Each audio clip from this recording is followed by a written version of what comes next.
नमस्कार मित्रांनो, काही दिवसाआधी आपण बोललो होतो की मार्केटमध्ये परत एकदा फॉल स्टार्ट होऊ शकतो आणि ते एक थंबनेलचा आपण 4 दिवसाआधीचा व्हिडिओ अपलोड केला होता. मार्केटने काय केलं आपण असं बघूया.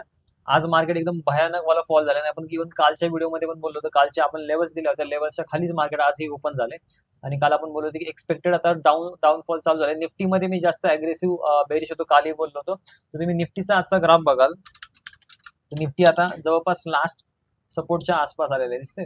एकदम खूप मोठा फॉल निफ्टीमध्ये आला. बँक निफ्टी तेवढं म्हणावं तसं त्या हिशोबाने नाही पडलं, पण निफ्टीमध्ये खूप मोठा फॉल आला. तर निफ्टीमध्ये उद्याच्या लेवल्स स्टडी करूया आपण. आणि एक लक्षात घ्या काय होते डेटामध्ये जो बाईंग आलेले बाईंगला ज्यावेळेस बायर ट्रॅप होतो त्यावेळेस अशा मोठमोठ्या रॅलीज ड्रॉपडाऊनच्या म्हणजे खालच्या बेरी साईडला बनतात. त्यामुळे आजचा हा जो फॉल आलाय तो मेजर त्याच्यामुळे बेसिकली ट्रम्पचे न्यूज आहे, बाकीचं डॉलर इंडेक्स वीक होता ते त्याच्यामुळे हा जो फॉल आहे तो बनलेला आहे जास्त करून. बऱ्याच लोकांना हा प्रश्न पडतो की सर नक्की मार्केट का पडलं बऱ्याच वेळेस समजून येत. जनरली काय होतं की ग्लोबल पॉलिटिक्स आहेत आणि FIs कंटिन्यू आणखी सुद्धा पैसा काढतात ते डॉलर इंडेक्सच्या विकनेसमुळे, त्यामुळे मार्केट जास्त खाली पडते. ठीक आहे. आता एक लक्षात घ्या की आपण उद्यासाठी नक्की ट्रेड काय करायला पाहिजे. उद्यासाठी जनरली बघा, आता काल आपण या लेवल्स दिल्या होत्या. कालच्यासाठी दिसतं हे येल्लो लाईन्स होता ACL म्हणजे ऍव्हरेज कॉन्सन्ट्रेटेड लाईन ही वाली होती. ही पहिल्या 5 मिनिटांमध्येच ब्रेक झालेली. ठीक आहे.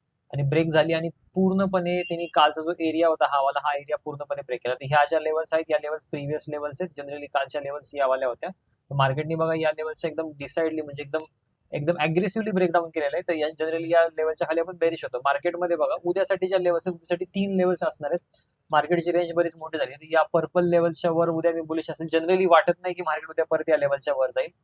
ठीक आहे. मार्केट उद्या मे बी मला असं वाटतं मार्केट इथे गॅप अप ओपन होणार आहे. 150च्या आसपास वगैरे गॅप अप ओपन होईल आणि परत खाली पडेल. हा माझा अंदाज आहे. अदरवाईज सेकंड ऑप्शन काय होऊ शकतं, market directly gap down open होणार आहे उद्या या रेंजच्या डायरेक्टली खाली. दोनच ऑप्शन आहेत. मार्केट उद्या फ्लॅट ओपन व्हायचे चान्सेस मोस्ट ऑफ द केसेसमध्ये कमी आहेत. ठीक आहे. तर उद्यासाठी जी ऍव्हरेज कॉन्सन्ट्रेट लाईन आहे ACL म्हणून आपण त्याला, ACL हा पॉईंट आलेला आहे. या पॉईंटच्या खाली मार्केट बेरिश असेल.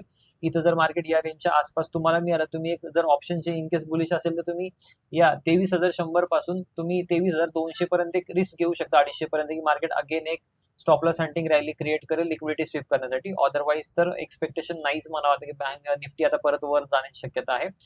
बऱ्याच लोकांना आणखी एक डाऊट आहे, सर आम्ही पोर्टफोलिओ आहेत आमच्याकडे किंवा म्युच्युअल फंडची होल्डिंग त्याचं काय करायला पाहिजे. आपण त्यासाठी डेडिकेटेड व्हिडिओ बनवूया. तुम्ही फक्त कमेंट टाका की पोर्टफोलिओला आम्ही रिस्क प्रोटेक्शन कसं करूया. तर आपण त्याच्यावर एक स्पेशल व्हिडिओ बनवूया की नक्की पोर्टफोलिओला तुम्ही आता काय करायला पाहिजे. ठीक आहे. तर बँक निफ्टी निफ्टीमध्ये या सर्व लेवल्स पहिले आपण आता बँक निफ्टीमध्ये पण बघूया.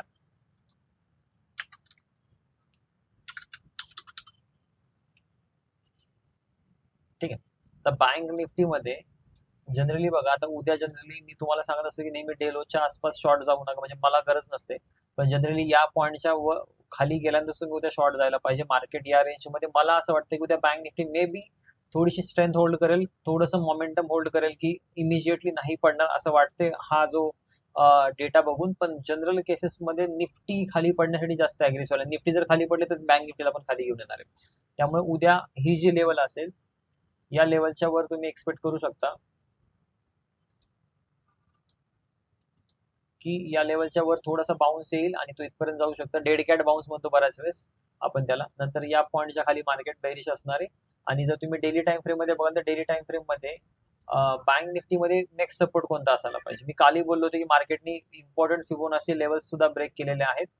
तर मार्केट खाली पडण्यासाठी आता रिकामा झाले. जनरली काय होतं, हे फक्त फेक ट्रॅपिंग केलेलं आहे. मार्केट त्यानंतर अजिबात वर गेलं नाही, परत खाली आलेले. तर जनरली नेक्स्ट जो पॉईंट आहे ज्या पॉईंटमध्ये मार्केट येऊन थांबायला पाहिजे तो म्हणजे ही वाली लेवल आहे 48,980 च्या आसपास. नेक्स्ट जो आहे नेक्स्ट सपोर्ट आहे. प्राइस इथपर्यंत ड्रॉप होणं एक्सपेक्टेड आहे. हा जर एरिया ड्रॉप झाला तर प्राइस मध्ये नेक्स्ट तुम्हाला खालचे टार्गेट्स असेल, आपण ते टार्गेट्स नंतर सांगू. जनरली मला पहिल्यांदा हा वाला एरिया जो आहे तो जास्त क्लोज वाटतं ज्या प्राइसला, ज्या पॉईंटवर येऊन मार्केट थांबेल. ठीक आहे. तर एक लक्षात घ्या, जनरल केसेसमध्ये आता स्विंग ट्रेडिंग थोडंसं अवॉइड करा, कारण स्विंग ट्रेडिंग मध्ये तुम्हाला मार्केटमध्ये स्ट्रेंथ जास्त असायला पाहिजे. त्यावेळेस तुम्ही बेसिकली चांगले पैसे कमवू शकता डिलिव्हरी बेसिसवर. जनरली आता स्विंग ट्रेडरनी बुलिशवाल्या लोकांनी आता जास्त काहीच करू नये.